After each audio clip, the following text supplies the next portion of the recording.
नमस्कार दोस्तों, स्वागत है आपका हमारे चैनल स्टडी इनसाइट पे। तो दोस्तों आज जो टॉपिक हम डिस्कस करने जा रहे हैं वो हमारा कंटिन्यूएशन वीडियो रहेगा। जो हमारा लास्ट माइक्रो इकोनॉमिक्स का जो लास्ट टाइम हमारा टॉपिक रहा था, law of supply. Law of supply के रिगार्डिंग ही ये कंटिन्यूएशन वीडियो रहेगा, जिसमें आज हम पढ़ने जा रहे हैं शिफ्ट इन सप्लाई कर्व, या जिसको आप इंक्रीज और डिक्रीज भी बोल सकते हैं। तो आज का हमारा जो टॉपिक है ये बहुत ज़्यादा इंपॉर्टेंट रहेगा 10+2 लेक्चर के लिए। नेट और सेट के जितने भी लाइंड अप एग्जाम है उन सभी के लिए बहुत ज़्यादा इंपॉर्टेंट है। तो आप बने रहें हमारे साथ, चलते हैं आज के टॉपिक पे। तो दोस्तों जो टॉपिक है हमारा शिफ्ट इन सप्लाई का, आप उसे चेंज इन सप्लाई या increase and decrease in supply का भी बोल सकते हैं। और इसी के साथ हम आज देखेंगे फैक्टर डिटरमाइनिंग सप्लाई। ठीक है, तो ये जो दोनों टॉपिक हैं ये आज हम इस वीडियो में देखने जा रहे हैं। तो दोस्तों अब चेंज इन सप्लाई कर्व हमें कहता है वेदर इट विल इंक्रीज और डिक्रीज इन सप्लाई। ठीक है, इंक्रीज और डिक्रीज इन सप्लाई हम देखेंगे कि क्या इसके मायने क्या है। यहाँ पे अब वो बोल रहा है in economy supply of commodity means the full table और curve that shows the relationship between price of the commodity and quantity supply assuming other influencing factor remain constant। हम कभी भी जब भी हम सप्लाई की बात करते हैं हम सिर्फ प्राइस की बात करेंगे, और हम अज्यूम करके चलते हैं that other factor will remain constant. अब अदर फैक्टर क्या है? Other factor are technology, price of the input, price of related goods. ठीक है, ये सारी चीजें अगर हम इन्हें कांस्टेंट मान के चलें, इन्हें कांस्टेंट मान के चलें, तो उसके बाद हम हमारा लॉ ऑफ सप्लाई जो है उसे एप्लीकेबल कर सकते हैं। When we study how price affects supply, we assume other factors remain same. But if these other factors change, but अगर यहाँ पे ये फैक्टर जो है वो कांस्टेंट नहीं रहते हैं, अगर ये फैक्टर चेंज हो जाते हैं, इसकी वजह से हमारे सप्लाई कर्व पे क्या असर होगा? अब इसे हम समझने की कोशिश करेंगे। आई होप आपने हमारी last video law of supply की देखी होगी कि किस तरह से लॉ ऑफ सप्लाई जो है वो काम करता है।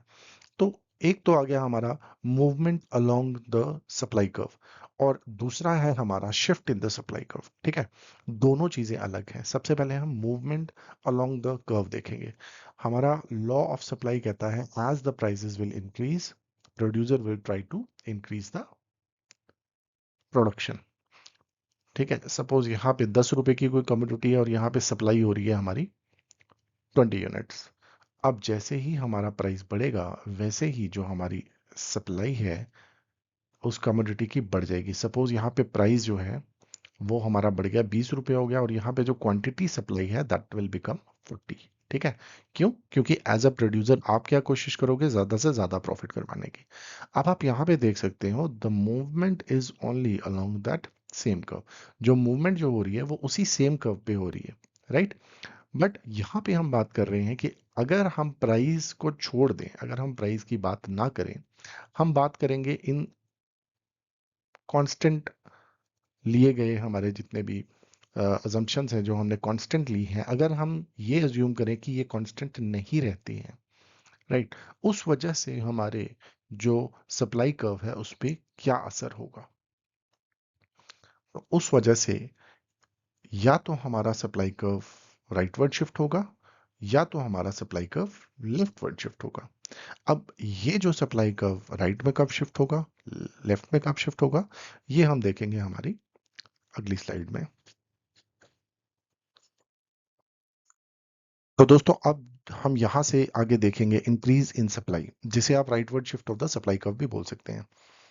तो दोस्तों जब भी हम सप्लाई कर्व की बात करते हैं, एक इंपॉर्टेंट कंसेप्ट है कि supply curve totally deals with the price of the commodity, price of the commodity.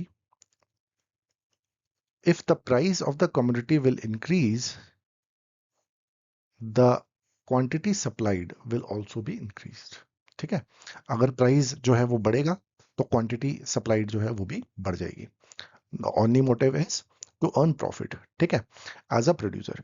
अब आप यहाँ पे देखेंगे, यहाँ पे तो हम बात कर रहे हैं प्राइस की, and we are taking other factors as constant. बाकी जितने भी फैक्टर हैं अगर हम कांस्टेंट उनको अज्यूम करेंगे तो यहाँ पे हम सिर्फ प्राइस को वेरिएबल ले रहे हैं, बाकी सारे फैक्टर कांस्टेंट ले रहे हैं। But what if the price will remain constant and other factors will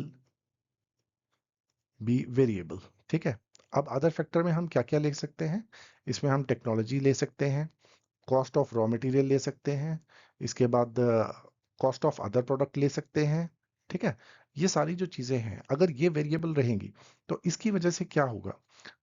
there will be shift in the supply curve. हमारी जो सप्लाई कर्व में क्या हो जाएगा? शिफ्ट।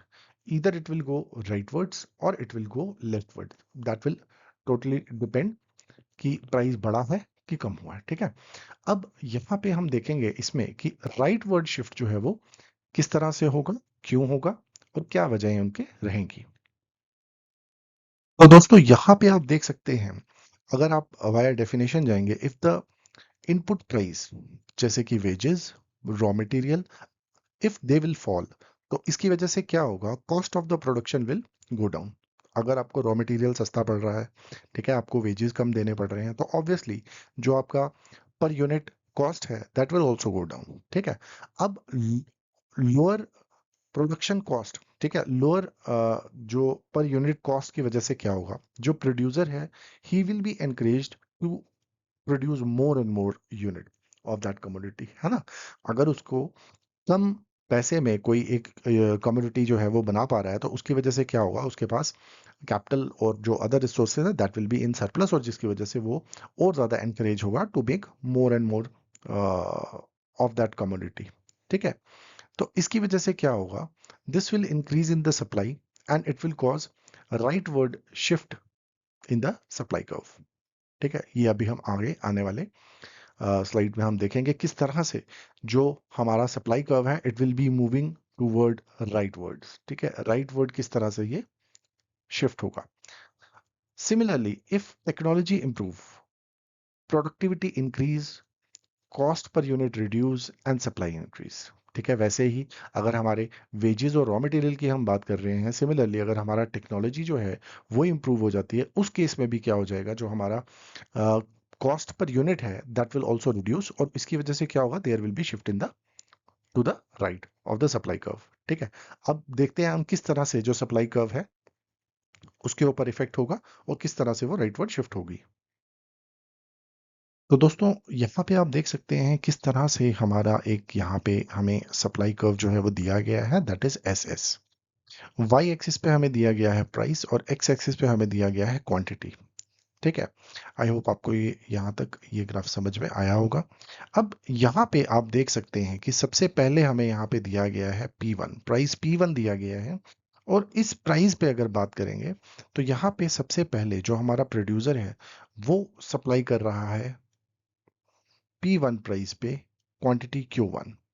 ठीक है, P1 प्राइस पे Q1 क्वांटिटी जो है प्रोड्यूसर जो सप्लाई कर रहा है, right? So let us suppose इसको हम पॉइंट दे देते हैं A, राइट? तो P1 प्राइस पे जो सप्लाई है दैट इज OQ1। ये है हमारा P1 सप्लाई पे, राइट? बट जैसे ही हमारी टेक्नोलॉजी में चेंज होता है और वी कैन से हमारा जो कॉस्ट ऑफ रॉ मटेरियल जो वो डाउन हो जाता है, इसकी वजह से क्या होगा? Other things will remain same, जिसकी हम बात करेंगे price. If the price will remain same, यहाँ पे आप देख सकते हो price will remain same, but क्या होगा? प्रोडक्शन जो है इट विल इंक्रीज। ठीक है, जो पॉइंट यहाँ पे ए था, प्रोडक्शन पहुंच जाएगी आपकी ए डैश पे, राइट? अब प्रोडक्शन ए डैश पे पहुंचने का मतलब है now the quantity which is supplied in the market is P1 price पे ही the producer is willing to sell OQ3। इतनी जो क्वांटिटी है वो सप्लाई करने में जो प्रोड्यूसर है वो विलिंग है, मतलब कि he is willing to supply a large quantity of the commodity at the same price. ठीक है, ये आप देख सकते हैं कि same quantity at a lower price. ठीक है, सेम क्वांटिटी लोअर मतलब कि ज्यादा क्वांटिटी लोअर प्राइस के ऊपर वो सेल करने के लिए रेडी है। द रीजन बी कि उसके बाकी फैक्टर ऑफ प्रोडक्शन में चेंज आए हैं। ठीक है, या डिक्रीज इन इनपुट प्राइस हो सकता है, fall in the price of the related commodities हो सकती है। तो ये सारी जो चीजें हैं ये इसकी वजह से क्या हो सकता है कि जो हमारा शिफ्ट है in the supply curve there, we can see shift in the supply curve, right? Similarly आप बाकी चीजें यहाँ पे देखेंगे, if we will talk about P2, अगर हम यहाँ पे P2 प्राइस की बात करेंगे, यहाँ पे आप देख सकते हैं P2 प्राइस पे अगर हम बात करेंगे, the quantity we are supplying in the market is Q2। ठीक है, यहाँ पे हम P2 प्राइस पे Q2 जो है वो सप्लाई कर रहे हैं। Let us suppose this is P point. So at price P2 market में कितना कमोडिटी सेंड हो रहा है, दैट इज OQ2। ठीक है, नाउ व्हाट हैपन, अगर हमारा price will remain same, price will remain P2, और अब क्या हो गया, there is a change in the technology, technology में चेंज हो गया, और टेक्नोलॉजी में चेंज होने की वजह से क्या हो गया, जो हमारी cost of production per unit cost of production कम हो गई, और जिसकी वजह से हमारा जो प्रोडक्शन पहले बी पॉइंट तक चल रहा था, अब हमारा प्रोडक्शन जो है वो बढ़ के हो गया बी डैश तक, right? Now the producer can supply more unit in the, let us suppose this is Q4। ठीक है, let us suppose this is Q4, तो now the producer is willing to sell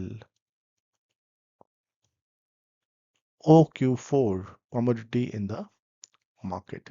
ठीक है, same price पे he is selling more of that commodity. ठीक है, तो यहां पे आप देख सकते हैं कि किस तरह से increase in the supply cause a rightward shift in the supply curve. ठीक है, जैसे ही आपकी सप्लाई में इंक्रीज होगा, सप्लाई आपकी बढ़ेगी, प्रोडक्शन आपकी किसी चीज की बढ़ेगी, then there will be rightward shift in the supply curve. जैसे आप यहाँ पे देख सकते हैं, यहाँ पे जो आपका पहला सप्लाई कर्व था दैट इज SS, और आपका जब rightward shift, technology change, raw material या वेजेस कम होने की वजह से जो आपका सप्लाई कर्व है वो आपका चेंज होकर पहुंच गया है S डैश पे। आई होप आपको ये समझ में आया होगा कि किस तरह से राइट वर्ड शिफ्ट जो है वो हमारा सप्लाई कर्व होता है। अब चलते हैं हमारे अगले पॉइंट पे। दोस्तों, अब जो हमारा पॉइंट है that is decrease in the supply curve. आप जिस तरह से अभी तक समझ चुके होंगे कि अगर हमारा जो सप्लाई कर्व है, if it will move rightward तो there will be increase, but what if there will be leftward shift of the supply curve? क्या होगा कि अगर हमारा सप्लाई कर्व जो है वो लेफ्ट वर्ड शिफ्ट हो जाएगा, इसका मतलब है there will be some decrease in the supply. ठीक है, तो यहाँ पे हम अकॉर्डिंग टू अगर डेफिनेशन जाएंगे, decrease in the supply mean less quantity is supplied at each price level, कि हर एक प्राइस लेवल पे हमारा जो कमोडिटी हो गई वो कम सप्लाई की जाएगी। This happen when the cost increase. अब ये कब होगा, क्यों ऐसा होगा कि हमारा जो सप्लाई है वो कम हो जाएगी? ये तभी पॉसिबल है कि जब हमारा कॉस्ट ऑफ पर यूनिट है वो बढ़ जाए। ठीक है, हमारे वेजेस वगैरह बढ़ जाए, हमारे एक्सपेंसेस जो हैं वो बढ़ जाए, to produce each unit of the commodity. एक यूनिट की अगर फॉर एग्जांपल आपको पहले आपको प्रोड्यूस करने में अगर 10 रुपए लग रहे थे, अब उसी सेम कमोडिटी को अगर आपको प्रोड्यूस करने के लिए सपोज अगर 15 रुपए लग रहे हैं, then there will be decrease in the production of per unit of that commodity. I hope आपको ये समझ में आया होगा, because there is limited capital. ठीक है, हमारे पास जो कैपिटल है वो लिमिटेड है, तो अगर हमारी कॉस्ट बढ़ जाती है तो ऑब्वियसली जो हमारा टोटल ओवरऑल जो आउटपुट है उसके ऊपर भी इफेक्ट होगा। तो एज अ रिजल्ट क्या होगा, the supply curve, there will be less supply at each price and the supply curve will shift leftward. ठीक है, सो अब और क्या वजह हो सकती है हमारे लेफ्टवर्ड शिफ्ट के ऊपर? सपोज अगर आपका प्राइस जो है पहले भी 10 रुपए था, अब भी 10 रुपए है, बट अब क्या हो गया, there are more excise duty, sale tax, या आप बोल सकते हो GST लग गया, जिसकी वजह से आपकी जो पर यूनिट कॉस्ट है वो बढ़ गई। ठीक है, आपके रॉ मटेरियल के ऊपर आपने GST दे दिया। ठीक है, अदर टैक्सेस दे दिए, जिसकी वजह से क्या हो गया, आपकी पर यूनिट की जो कॉस्ट है वो, पर यूनिट की जो कॉस्ट है वो बढ़ गई। इसकी वजह से क्या हो जाएगा, अगर पर यूनिट की कॉस्ट बढ़ जाएगी, इसकी वजह से आपका जो सप्लाई जो है वो कम हो जाएगा, जो प्रोडक्शन है वो कम हो जाएगी और सप्लाई भी आपका कम हो जाएगा। तो सेम प्राइस पे जितना आप पहले प्रोड्यूस कर पा रहे थे उससे कम प्रोड्यूस कर पाएंगे, जिसकी वजह से आपका जो सप्लाई कर्व है दैट विल शिफ्ट लेफ्टवर्ड। अब हम चलते हैं अपने ग्राफ की तरफ। दोस्तों यहाँ आप देख सकते हैं किस तरह से जो हमारा ग्राफ है, इसमें हमारा जो प्रेजेंट सिनेरियो है that is the supply curve is SS and how it is shifting to the left side, and after that जो हमारा सप्लाई कर्व बनेगा that is S dash S dash. ठीक है, अब वो बोल रहा है कि क्या वजह होगी कि प्रोड्यूसर जो है he is willing to supply smaller quantity, ठीक है, कम quantity of a commodity at the same price. क्या वजह रही होगी? रीजन यही होगा कि हमारा पर यूनिट जो कॉस्ट है, पर unit cost of the commodity will increase. जैसे ही हमारी एक यूनिट की जो कॉस्ट है वो इंक्रीज हो जाएगी, वैसे ही जो उसकी प्रोडक्शन कैपेसिटी है that will also go down. ठीक है, वैसे ही क्या हो जाएगा, जो उसका जितना पहले वो प्रोड्यूस कर पा रहा था अब उतना वो प्रोड्यूस नहीं कर पाएगा, जिसकी वजह से जो उसकी क्वांटिटी सप्लाइड है that will also fall down. ठीक है, इसको इस ग्राफ की मदद से समझने की कोशिश करेंगे। राइट, आप यहाँ देख सकते हैं कि किस तरह से जो हमारी पहले जो हमारा सप्लाई था दैट इज एस एस। तो यहाँ पे जो हमारा P1 जो हमारा प्राइस है, P1 प्राइस पे अभी प्रेजेंटली जो हमारा प्रोड्यूसर है he is able to sell Q1 quantity in the market. ठीक है, P1 प्राइस पे जो प्रोड्यूसर है वो सेल कर रहा है from here till here O Q one जो क्वांटिटी है इतनी वो सप्लाई कर रहा है हमारे मार्केट में। बट नाउ व्हाट हैपन कि हमारे यहाँ पे जो टेक्नोलॉजी है, ठीक है, टेक्नोलॉजी में हमारा चेंज हो गया, और बट हम पुरानी टेक्नोलॉजी यूज़ कर रहे हैं, लेट अस सपोज पुरानी टेक्नोलॉजी यूज़ कर रहे हैं, हमारे रॉ मटेरियल की कॉस्ट वो भी बढ़ गई। ठीक है, हमारे वेजेस जो हैं वो भी बढ़ गए। ठीक है, और जितनी भी ऐसी चीज़ें जिसकी वजह से हमारी पर यूनिट की कॉस्ट जो है वो बढ़ जाएगी, वो सारी हमारे साथ हो रही हैं। और जिसकी वजह से क्या होगा, इसकी वजह से क्या होगा, इनपुट कॉस्ट जो है हमारी बढ़ गई। ठीक है, rise in the price of the related good, अगर ये हो गया, अब ये सब वजह से क्या हो गया, जो हमारा पहले जो हम प्रोडक्शन कर पा रहे थे till point A on the supply curve, अब ये चेंज हो गया और ये घट के हमारी रह गई ए डैश। ठीक है, और जिसकी वजह से अब P1 प्राइस पे हम कितना प्रोड्यूस कर पा रहे हैं, ए डैश, और उतना ही हम सप्लाई कर पा रहे हैं इन द मार्केट। तो late us suppose this is Q4। तो अब प्रेजेंटली जो है हम कितना सेल कर पा रहे हैं, सेम प्राइस पे हम कम कमोडिटी प्रोड्यूस कर पा रहे हैं और उतना ही हम मार्केट में सेल कर पा रहे हैं। आप देख सकते हैं किस तरह से एक छोटे से वेरिएबल में चेंज आने की वजह से हमारा जो पूरा सप्लाई कर्व है it will shift towards the leftward. ठीक है, लेफ्टवर्ड जो शिफ्ट हो जाएगा। तो इस पूरे कंसेप्ट को आप इस तरह से समझ सकते हैं कि whenever the supply curve will shift rightward, there will be increase, and if the supply curve will shift left, that means there is a decrease in the production। ठीक है, तो यहाँ पे आप देख सकते हैं decrease in supply causing leftward shift in the supply curve. I hope आपको ये समझ में आया होगा कि किस तरह से जो राइट और लेफ्ट का जो कंसेप्ट है किस तरह से हमारे सप्लाई कर्व के ऊपर इंप्लीमेंट होता है। दोस्तों अब यहाँ पे हम कुछ और फैक्टर्स देखेंगे जो कि हमारे सप्लाई कर्व के ऊपर इफेक्ट डाल सकते हैं। तो सबसे पहले हम यहाँ पे पढ़ेंगे rise in the price of the other commodity. ठीक है, फॉर एग्जाम्पल हम यहाँ पे एक एग्जाम्पल लेंगे एक फार्मर की। ठीक है, वो फार्मर जो है अपने फार्म में, अपने पूरे खेत में क्या उगा रहा है, शुगर केन। शुगर केन जो है वो अपने पूरे खेत में उगा रहा है। ठीक है, अब क्या हो गया, अब उसने देखा कि जो वीट है वीट के प्राइसेस जो है वो आहिस्ता आहिस्ता बढ़ रहे हैं। दैट मीन्स अगर वो वीट उगाएगा that will be more profitable than sugar केन।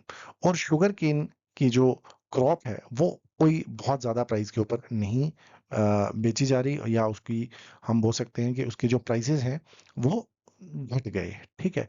अब इस केस में वो क्या करेगा, he will try to grow wheat on his farm।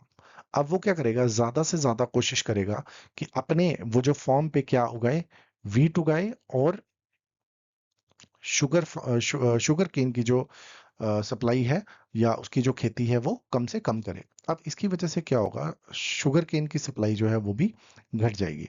This will cause supply curve of sugar cane to the left. ठीक है। अब आप देख सकते हैं कि किस तरह से अगर वीट के प्राइसेस जो हैं वो बढ़ जाएंगे तो फार्मर जो है उसका इंटरेस्ट चला जाएगा वीट में, कि क्यों ना मैं ज्यादा प्रॉफिट कमाऊं और ज्यादा से ज्यादा वीट ग्रो करके मैक्सिमम प्रॉफिट जो है वो अर्न करेगा।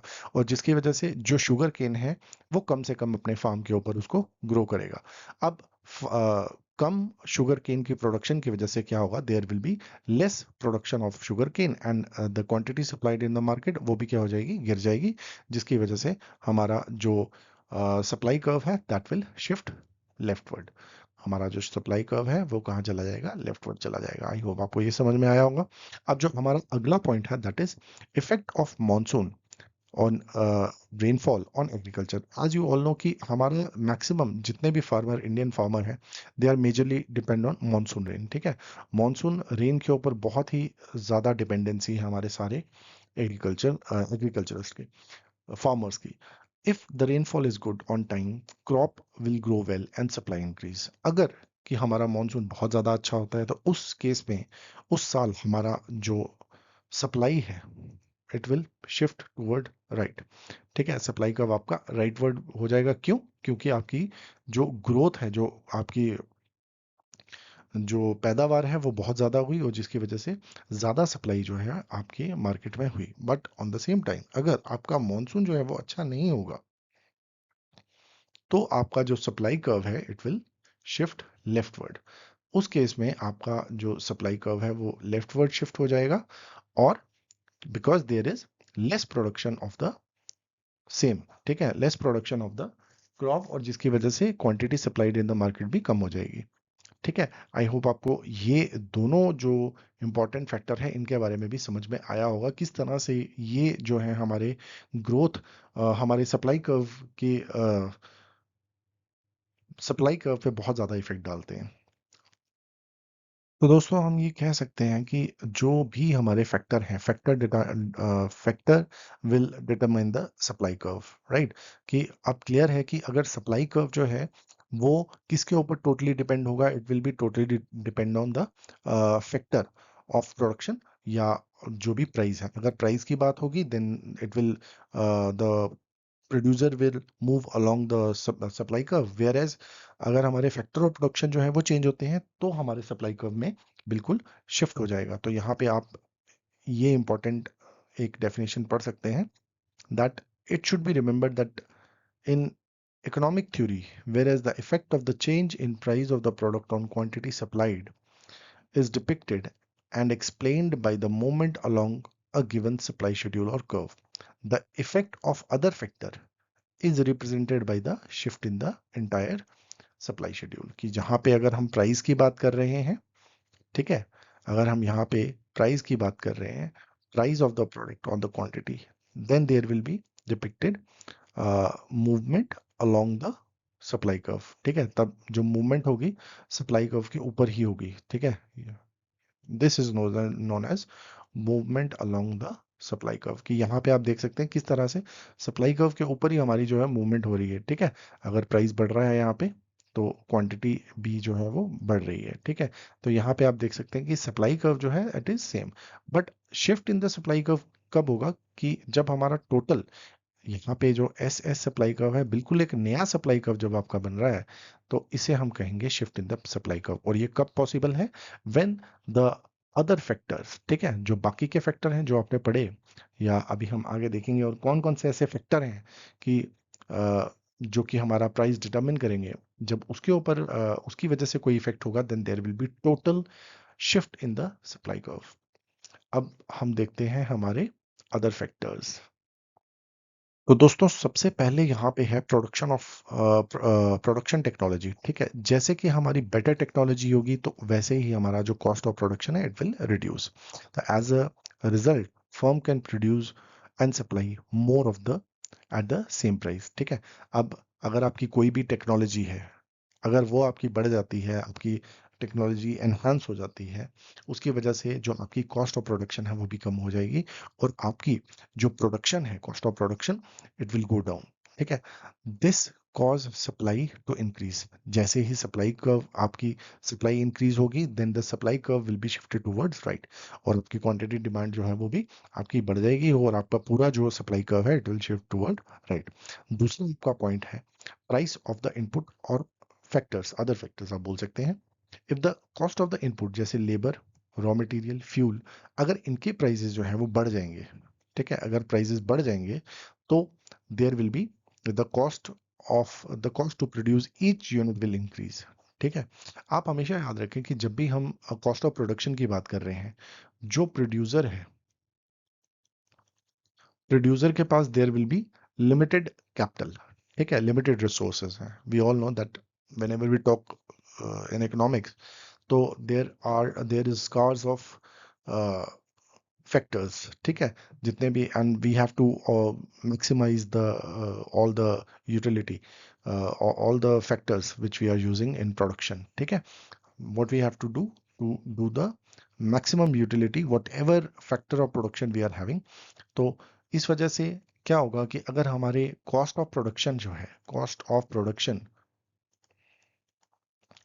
प्रोडक्शन जो है अगर हमारी कम होगी, इसकी वजह से हम ज़्यादा से ज़्यादा जो कमोडिटी जो है वो बना पाएंगे। ठीक है, बट जैसे ही हमारी कॉस्ट जो है वो बढ़ जाएगी, उसकी वजह से हमारा जो पर यूनिट कॉस्ट बढ़ने की वजह से हमारा टोटल प्रोडक्शन जो है वो भी गिर जाएगा, जिसकी वजह से क्या हो जाएगा, there will be less supply in the market. ठीक है, सेम प्राइसेस पे हम लेस जो है वो सप्लाई कर पाएंगे और इसकी वजह से क्या हो जाएगा, there will be shift in the supply curve to the left side. और जब left toward, if the supply curve will shift leftward, that mean there is decrease in the supply. अब नेक्स्ट हम देखेंगे price of the other factor. अब आप यहाँ ध्यान से देखना, ये वही वाला एग्जांपल आप ले सकते हैं कि जिस तरह से हमने प्राइस और शुगर केन और वीट की हमने एग्जांपल ली। If the price of the other product like wheat rice, producer will shift all the factors toward more profitable product. ठीक है, जैसे हमने बात की कि जैसे फार्मर जो है वो पहले शुगर केन प्रोड्यूस कर रहा था, बट उसमें उसको ज़्यादा प्रॉफिटेबिलिटी नहीं थी, जिसकी वजह से उसने क्या किया, अपना पूरे जो रिसोर्सेज हैं वो शिफ्ट कर दिए टूवर्ड्स वीट।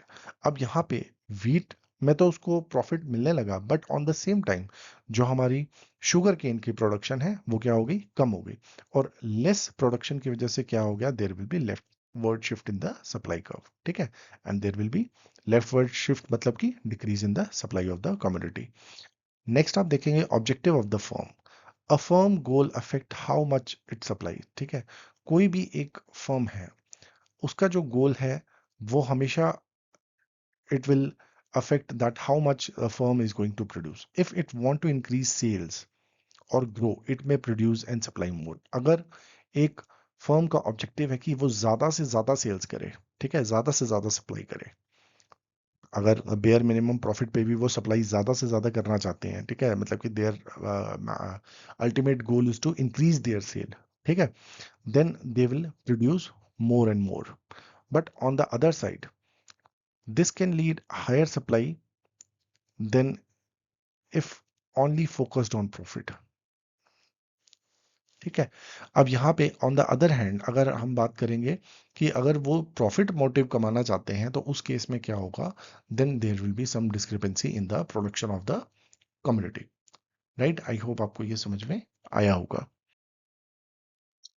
तो अब हम चलेंगे हमारी अगली स्लाइड पे।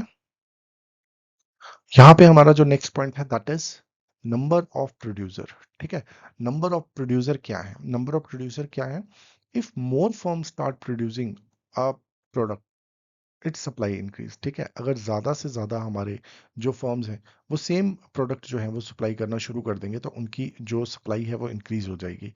This will cause supply curve to shift right. ठीक है, अगर फॉर एग्जांपल पहले एक ही जो फार्मर था वो शुगर केन प्रोड्यूस कर रहा था, ठीक है, अब बहुत सारे फार्मर जो हैं उन्होंने शुगर केन प्रोड्यूस करना शुरू कर दी, तो इसकी वजह से क्या हो जाएगा, जो हमारा सप्लाई है of sugar cane that will increase. ठीक है, और and if it will increase the supply curve will shift right, and if firm leave the industry due to loss supply decrease। और सेम टाइम पे अगर हम इसको reverse कर देते हैं इस कंडीशन को कि अगर लॉसेस की वजह से, ठीक है, अगर किसी को पैसे पूरे सपोज मॉनसून अच्छा नहीं हुआ और उसकी वजह से उनको शुगर केन अब यहाँ पे प्रोड्यूस करने में लॉस हो रहा है, तो they will shift to the other crop. ठीक है, suppose they will shift to other crop, other crop में वो शिफ्ट हो जाएंगे जहां पे पानी की कम जरूरत है। ठीक है, तो इसकी वजह से क्या हो जाएगा, जो हमारा शुगर केन है उसका जो there will be shift, it will shift toward left. ठीक है, leftward means there will be decrease in the production of the commodity. अब आगे हम देखेंगे, next point is future price expectation, कि अगर जो हमारा सेलर है अगर वो एक्सपेक्ट करता है that prices will rise in future, अगर उसे लगता है कि प्राइजेस जो है वो फ्यूचर में राइज होंगे, दे मे रिड्यूस सप्लाई नाउ। ठीक है, अब वो क्या करेंगे कि उसकी जो सप्लाई है, जो आज सपोज अगर वो शुगर केन जो है वो बेच रहा है, शुगर केन बेच रहा है 100 रुपी के जी, सपोज 100 रुपी के जी, अब उसे पता है कि नियर बाई फ्यूचर में the cost will increase to 200 K जी। ठीक है, 200 रुपए किलो अगर बिक जाएगा तो इस वजह से क्या हो जाएगा, ही विल स्टार्ट होर्डिंग। अब वो होर्ड करना मतलब कि उसको बचा के, मतलब कि उसको डंपिंग करना शुरू कर देगा, जिसकी वजह से क्या हो जाएगा, दिस लोअर करंट सप्लाई, और इसकी वजह से जो प्रेजेंट की सप्लाई होगी वो क्या हो जाएगी, उसकी कम हो जाएगी, and push price even higher, और उसकी वजह से जो उसके प्राइसेस हैं वो और ज्यादा बढ़ जाएंगे। राइट, आई होप आपको ये समझ में आया होगा। चलते हैं हमारे अगले पॉइंट पे, taxes and subsidies. Taxes like sale tax, excise duty increase cost on supply और सो सप्लाई डिक्रीज। ठीक है, अब जब भी हमारे सेल टैक्स की हम बात करते हैं, एक्साइज ड्यूटी की बात करते हैं, जब भी इस तरह के जो टैक्सेस हैं जब गवर्नमेंट द्वारा लगाए जाते हैं, इसकी वजह से क्या होता है, हमारे जो कॉस्ट ऑफ प्रोडक्शन है वो बढ़ जाती है। कॉस्ट ऑफ प्रोडक्शन बढ़ने की वजह से जो सप्लाई है, हमारे पर यूनिट कॉस्ट जो है वो बढ़ जाएगी, और आपको पता है कि अगर हमारी पर यूनिट कॉस्ट जो है वो बढ़ जाएगी, उस वजह से हमारा जो सप्लाई कर्व है it will shift leftward. Leftward का मतलब there will be decrease in the production of the community. On the same time अगर हम बात करेंगे सब्सिडीज की, सब्सिडीज मतलब कि जब हमारी गवर्नमेंट हमें फाइनेंशियल हेल्प देती है, ठीक है, सरकार द्वारा कई सारे ऐसी स्कीम्स चलाई जाती हैं जिसमें हमें फाइनेंशियली मदद की जाती है कि आप किसी भी तरह का आप प्रोडक्शन करेंगे तो उसमें सरकार जो है आपको मदद करेगी। फॉर एग्जांपल हम एमएसपीज की बात करते हैं, है ना, उसमें भी सरकार क्या है, आपको एक एक तरह की सब्सिडी दे रही है कि आपको मिनिमम इतना प्राइस मिलेगा ही मिलेगा। ठीक है, तो उसी तरह से अगर आपको सब्सिडीज मिल रही हैं, उसकी वजह से जो आपकी कॉस्ट ऑफ प्रोडक्शन है वो क्या हो जाएगी, कहीं ना कहीं कम हो जाएगी, जिसकी वजह से जो आपका सप्लाई है दैट विल इंक्रीज, और इंक्रीज ऑफ सप्लाई का मतलब है there will be rightward shift in the supply curve. ठीक है, आई होप आपको ये समझ में आया होगा। Now if follow from above that technology, price of factor and product expectations regarding future price and objective of the firm are important determinant of supply which cause rightward और leftward shift of the whole supply curve. ठीक है, तो ये सारी जो चीजें हैं, technology, price of other factor, ठीक है, एक्सपेक्टेशंस रिगार्डिंग फ्यूचर प्राइस, या जितने भी सारे अभी तक हमने पॉइंट्स पढ़े, ये सारे जितने भी फैक्टर हैं मेजर रोल प्ले करते हैं to depict whether there will be rightward shift और leftward shift in the supply curve. I hope आपको ये समझ में आया होगा। So this was all for today. ये आज का हमारा टॉपिक यहीं पे खत्म होता है। अब नेक्स्ट टॉपिक जल्दी ही आपके साथ डिस्कस करेंगे, तो आप बने रहें हमारे साथ चैनल पे। तब तक के लिए गुड डे।